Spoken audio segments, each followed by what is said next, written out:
Good morning students. Indian style English channel में आपका स्वागत है। इस वीडियो में हम डिस्कस करेंगे the question and answer of the lesson the selfish giant. So be ready, I am going to read first question. Why is the giant called selfish? जो दानव था उसको स्वार्थी क्यों कहा गया है? आंसर है the giant did not want to share his happiness with anybody। जो दानव था वो अपनी खुशी किसी और के साथ नहीं बांटना चाहता था। He wanted to enjoy his garden all alone। वो अपने पूरे बगीचे का आनंद अकेला लेना चाहता था। That is why the giant is called selfish। इसी कारण से जियांट को सेल्फिश कहा जाता है। Second is on one occasion, एक अवसर पर द चिल्ड्रन सेड, बच्चे कहते हैं how happy we are here, हम यहाँ पर कितने खुश हैं। लेटर दे सेड, बाद में वो कहते हैं how happy we were there, कि हम वहाँ कितने खुश थे। What are the referring to in both the cases, इन दोनों जगह पे वो किस समय की बात करते हैं? आंसर है इन द फर्स्ट केस, पहली बात पर वो कहते हैं the children were referring to their enjoy when they were playing in the giant's garden. पहली बात वो जब कहते हैं जब वो उसके गार्डन में खेल रहे थे। When the giant returned after a long gap, जब वो दानव काफ़ी दिनों के बाद वापस आता है, he shooed away all the children and erected a wall around his garden.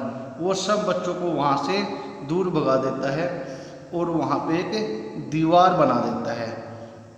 Erect होता है कंस्ट्रक्ट करना, ठीक है, तो दीवार बना देता है। Now children had no place to play, अब बच्चों के पास खेलने के लिए कोई भी स्थान नहीं है। So they were fondly remembering their old happy days, वो बड़ी दिल लगी के साथ अपने पुराने खुशी के दिनों को याद करते हैं। ठीक है, थर्ड क्वेश्चन है When spring came, जब बाहर आई बसंत ऋतु, It was still winter in the garden, garden में फिर भी ठंड थी। What does winter stand for or indicate here, यहाँ जो ठंड है किस चीज़ का प्रतीक है? आंसर है The spring is a symbol of happiness, जो बसंत है बाहर है वो खुशी का एक सिंबल है, प्रतीक है।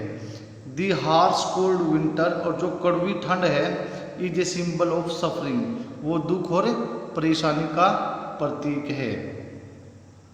The way there was no flower in the giant's garden, जिस तरीके से दानव के बगीचे में कोई भी फूल नहीं था, शोज, वो इस चीज़ को दर्शाता है that the happiness was no where to be seen in the garden, garden के अंदर हैप्पीनेस कहीं भी दिखाई नहीं देती थी। ठीक है,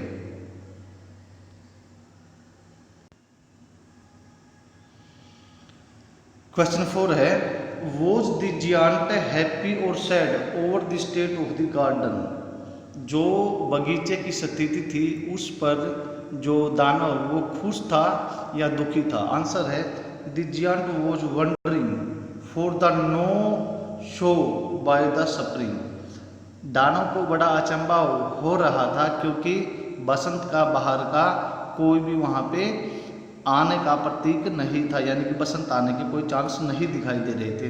ही वॉज फीलिंग सैड, वो बड़ा उदास महसूस कर रहा था।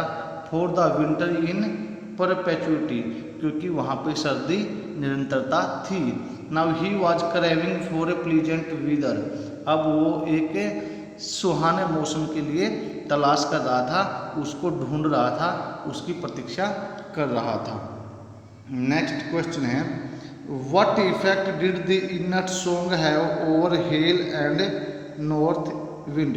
जो एक पक्षी था लिनेट, उसने एक गीत गाया था, उससे जो ये ओलावृष्टि है और उत्तरी हवा है इस पर क्या प्रभाव पड़ता है?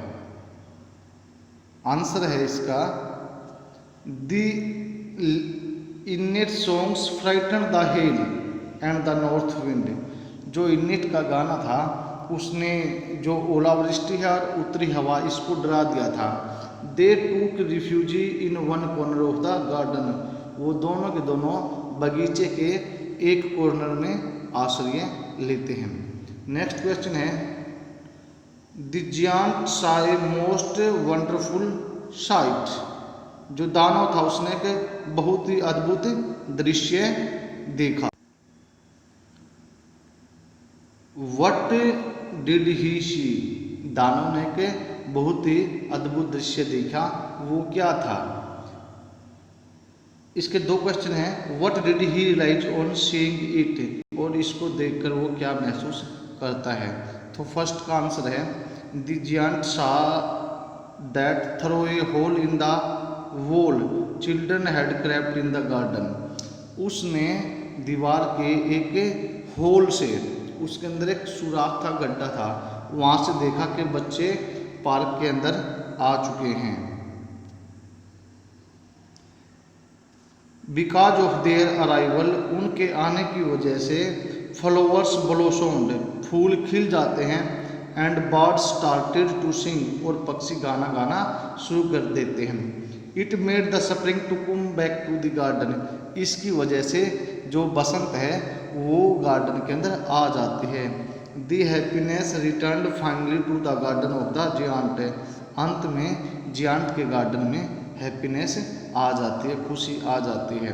ही रियलाइज्ड दैट, उसने महसूस किया, इट वाज हिम, ये वही है कि मैं ही हूँ, who kept the spring away from the garden, जिसकी वजह से जो बसंत है गार्डन से दूर रही। He wanted to rectify his mistake, वो अपनी गलती को सुधारना चाहता था, by tearing down the wall, दीवार को तोड़कर, and allowing children to play in his garden, और बच्चों को अपने पार्क में आकर अनुमति देने के लिए। ठीक है, सेवंथ क्वेश्चन पढ़ते हैं हम, why was it still winter in one corner of the garden, garden के एक कोने में अभी भी ठंड क्यों थी। तो आंसर है इसका, the isolated corner was to remind the giants that he also needed to take some steps to keep the gloominess away। जो आइसोलेटेड होता है, अलग रखा हुआ जो कॉर्नर था उस जियांट के बगीचे का, वो उसको ये याद दिलाता है, to keep the gloominess away, जो उदासी है उसको दूर रखे। The presence of symbols of winter, जो सर्दी के प्रतीक थे उनकी मौजूदगी, इन दैट कॉर्नर, उस कॉर्नर में, सिंबलाइज दैट, ये सिंबलाइज करती है, प्रतीक करती है, the past deeds of the giant which led to overall unhappiness in the garden, जो दानव के अतीत की जो हरकतें थी, बाद की जो हरकतें थी पहले की, वो उसकी उदासी का कारण बन के दिखाती है। तो नेक्स्ट क्वेश्चन है हमारा 8th, describe the first meeting of the little boy and the giant. Answer है, क्वेश्चन की हिंदी है, बच्चे और दानव की पहली मीटिंग को आप दर्शाइए। आंसर है, the little boy was unable to climb a branch of the tree and crying, जो छोटा बच्चा था पेड़ की टहनी पर वो चढ़ने के योग्य नहीं था और वो चिल्ला रहा था, रो रहा था। द जियांट लिफ्टेड हिम, दानव उसको उठा लेता है, एंड पुट,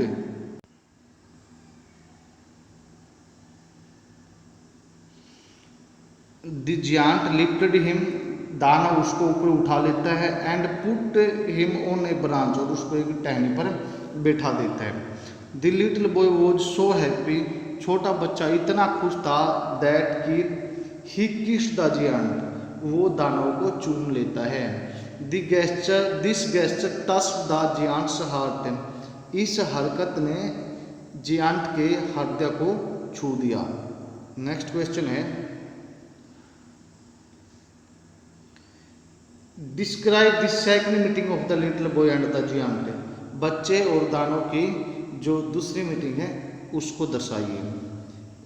आंसर है, when the little boy appeared after a long gap, जब काफ़ी गैप के बाद, दिनों के बाद वो छोटा बच्चा दोबारा गार्डन में प्रतीत हुआ।